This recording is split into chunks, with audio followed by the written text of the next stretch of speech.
Hi, welcome to 4-H Week. My name is Haley Pitts. And I'm Jennifer Rudolphy. And today we're going to be making the Curveball Crunch, minus the peanuts, because Peter is allergic. We don't want anything bad to happen. So, to start off. Yeah, so to begin, we're going to go over some of the first ingredient lists that we have. So, it's going to take 8 cups of popped popcorn. We got 3 bags popped.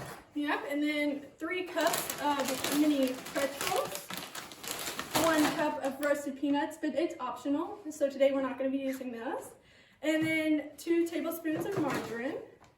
And then 1/2 cup of brown sugar. And then a tablespoon of maple syrup. Okay, to start off, we're going to measure out our 8 cups of popcorn.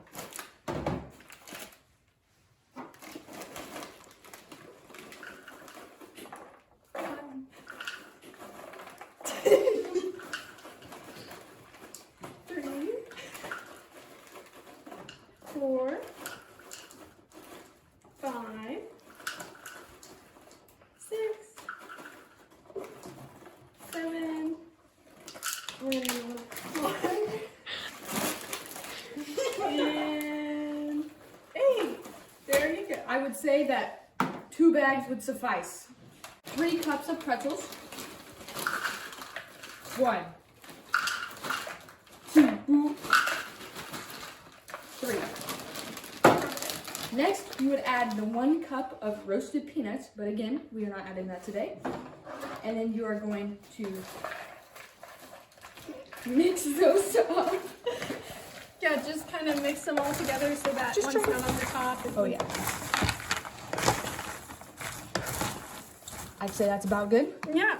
And so now you're going to be making the toffee syrup, which includes the margarine, brown sugar, and the maple syrup.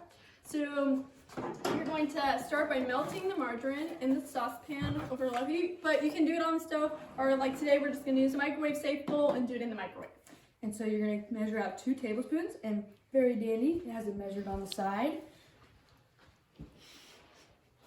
So where's 2 tablespoons is right there. So I'm going to cut right there. Okay. Okay.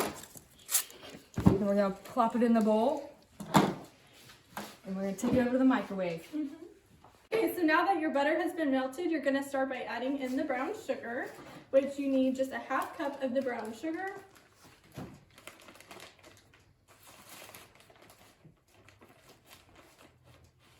Perfect. Add that.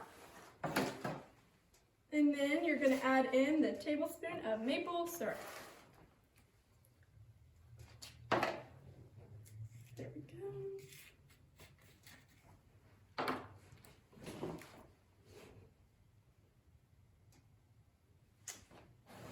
All right, and then you're going to go stick it back in the microwave.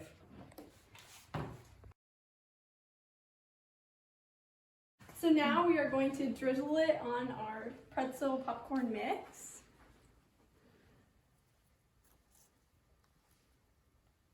And then after you drizzle it all out of the bowl, you will toss the mixture, ensuring that it's glazed evenly.